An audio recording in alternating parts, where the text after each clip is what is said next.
lot of stuff happens that the news won't tell you. All of it began the first time some of you who know better and are old enough to know better let young people think that they had the right to choose the laws they would obey as long as they were doing it in the name of social protest. We had a leak, a serious national security situation. We are now in the process of defeating the radical left, the Marxists, the anarchists, the agitators, the looters, and people who, in many instances, have absolutely no clue what they are doing. The Anarchist Leak, and this is the Leakly News. Record on the camera. Right. This is the Anarchist Leak, and I'll be honest, over the last 2 days I have been having a terrible time with technology. Both the camera has been breaking, the microphone has been breaking, everything's been fucking breaking, my mental health has been breaking. So I'm gonna go through this quick because I'm not sure how well they will work or how long they'll work together for. What I'm going to talk about today, I did in a podcast last year, but I'm going to do it again in the YouTube video because, I'll be honest, no one really listened to the podcast. So let's go. What I'm going to discuss is probably one of the most catastrophic events over the last 50 years that most people are kind of clueless about, and that is the Niger Delta in Nigeria.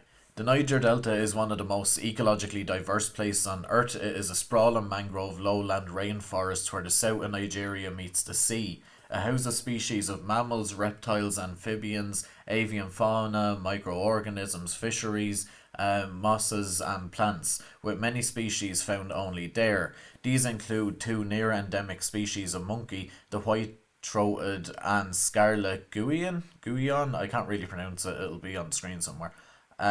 Threatened species found here include the African elephant, the chimpanzee, the crested guinea, and the Niger Delta pygmy hippopotamus, not to mention the 30 million people who call it home. The delta was a freshwater depository in a region that doesn't see much rainfall. This made it highly important not just to the region itself, but to the surrounding catchment areas and to the centuries of tribes, civilizations and empires who vied to establish control in this Garden of Eden. But this is far from the case today. See, the Niger Delta is cursed. It's cursed with the same thing that curses many regions around the earth: oil.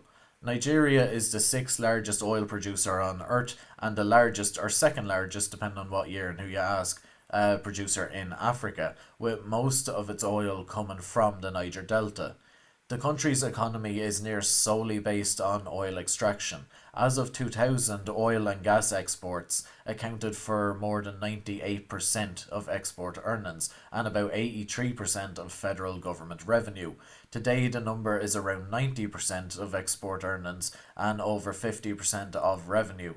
The production numbers are mind-boggling. At maximum capacity, Nigeria can produce 2.5 million barrels of oil a day. However, as of 2020, production cut down to 1.8 million barrels a day, primarily due to theft and the coronavirus. This shrank Nigeria's economy by 3.4%. However, Nigeria also ranks number 1 for something else regarding oil: spillages. For years, Nigeria has lost 400,000 barrels of oil a day due to spillages. In second place is Mexico with a spillage rate between 5,000 to 10,000 a day. This amounts to just under 7,000 Gulf of Mexico oil spillages reported over 50 years. And reported is a very important word here, as underreporting is a severe issue, so we could only be seeing the surface of this problem. The Nigerian government admitted that between 2015 to 2021, Nigeria recorded 4,919 oil spills in 6 years and had 4.5 trillion barrels of oil stolen in 4 years. The size of this spill is hard to comprehend, especially as it goes underground and underwater, and taken underreporting into account, we'll never fully know the full extent. But a conservative estimate will put this spill at roughly the size of Wales. A high estimate would make it roughly the size of Mongolia if it was all surface level.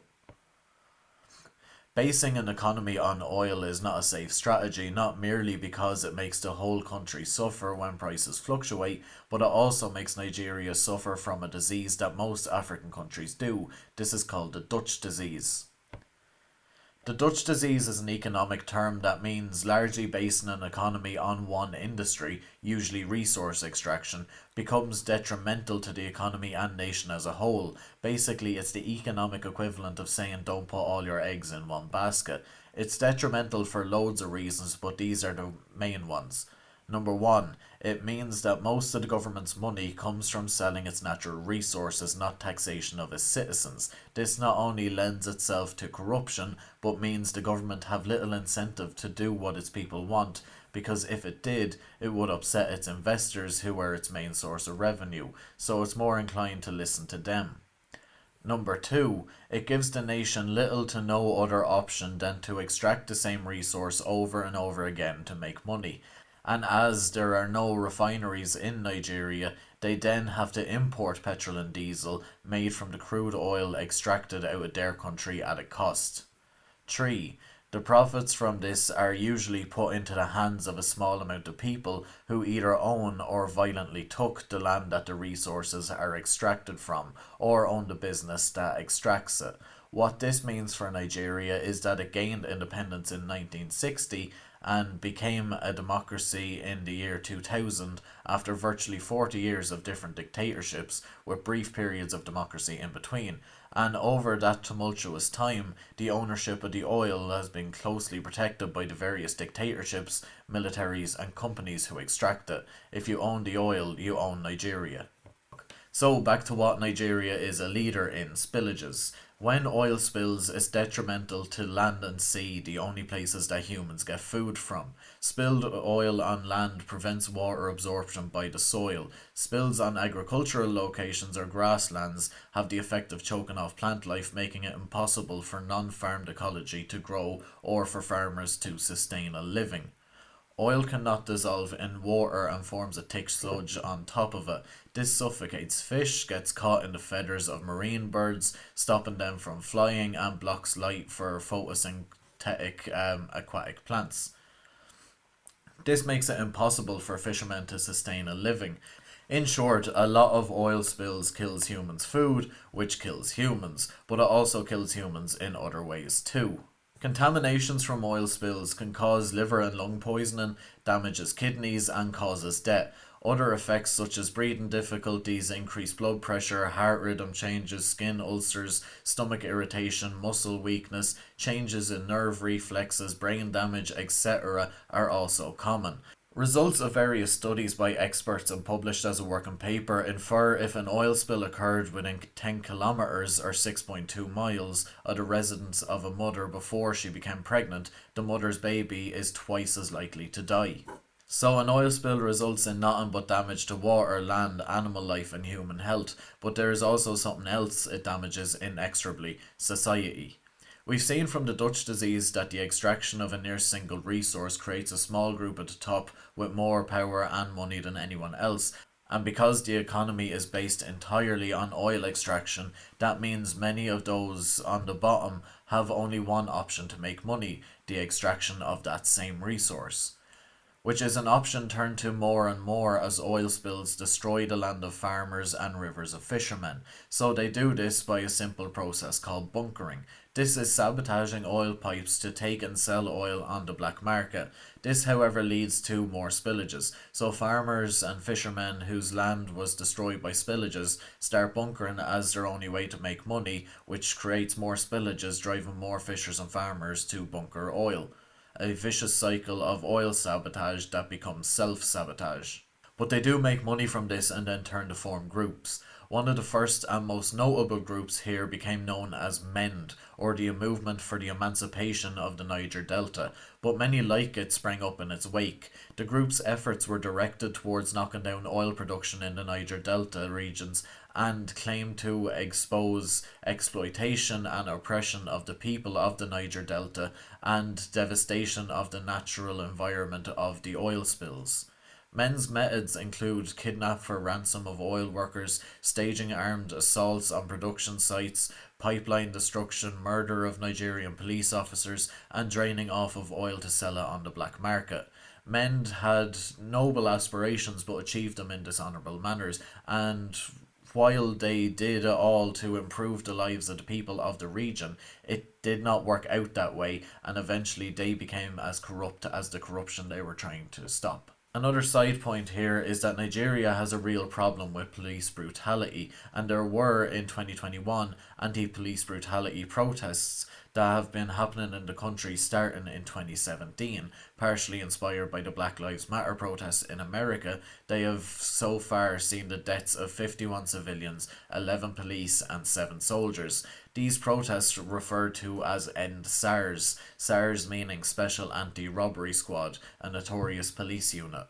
The people of the Niger Delta have of course protested the issues they faced for decades, even having a secessionist civil war from 1967 to 1970. However, protesters are not given an easy life, as they are frequently beaten back, many are arrested without trial and held until tensions die down, or even for longer, which is called internment. This has created strong hostilities between the people of the Niger Delta and the state of Nigeria. Tensions which are further exasperated, as an estimate from a man I interviewed said that less than 1% of the oil employees in the Niger Delta are from the region. These tensions lead groups like MEND to spend what money they have from bunkering oil on weapons to fight back the police and army. So again, the people who live in this region see none of the money that is made in their home. And because groups like MEND have strong black market connections, this makes buying weapons easier, which makes violence easier.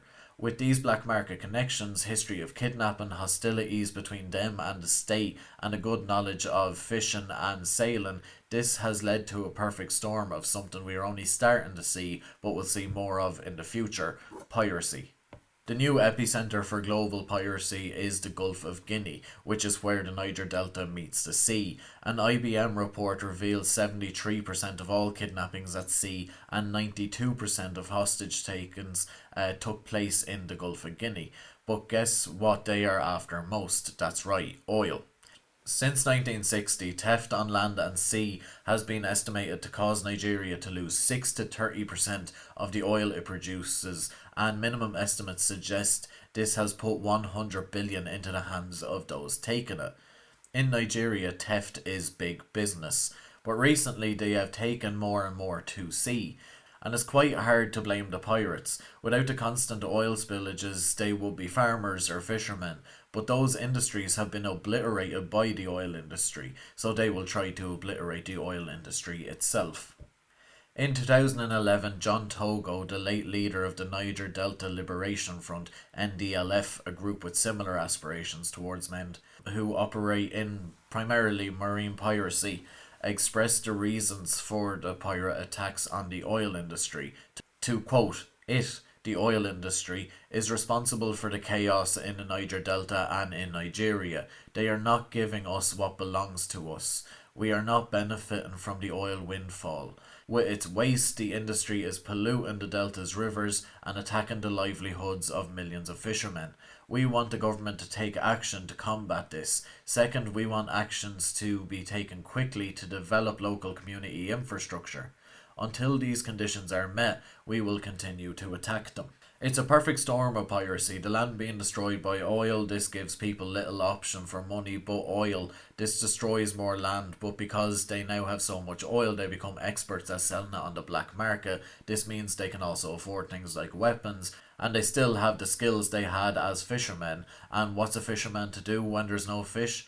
These people weren't born as pirates. It was the last option available to them. It's easy to view them as criminals, but I think it's more apt to view them as people who will do anything to feed themselves and their families, and the corporations who done this to them are the real criminals. And as farmland is destroyed, that means food has to be imported, which makes that and everything else more expensive in the region. This is also a vicious cycle. But what about the companies who profit out of this? Well, there are many, but by far the largest and most powerful is Shell.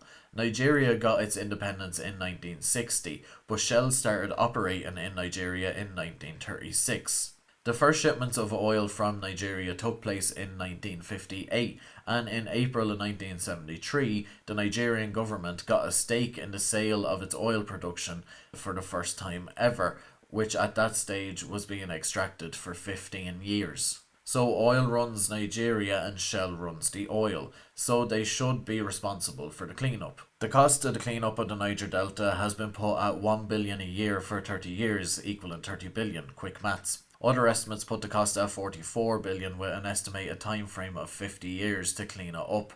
In 2019, they were ordered by a Dutch court to pay 111 million to clean it up. They appealed and were given the same verdict in 2021. This was a delay tactic which they are very fond of. However, this is a small fraction of the estimated costs. As of writing, they have started clean up on less than 5% of one facility, meaning less than 1% altogether. They say this is because of coronavirus, but really it's just another delay tactic. And while COVID stopped them from cleaning it up, it didn't stop them from drilling the oil. From talking to people in the Niger Delta, there is a fear and theory going around that Shell will be leaving Nigeria soon and packing up and getting out of Dodge.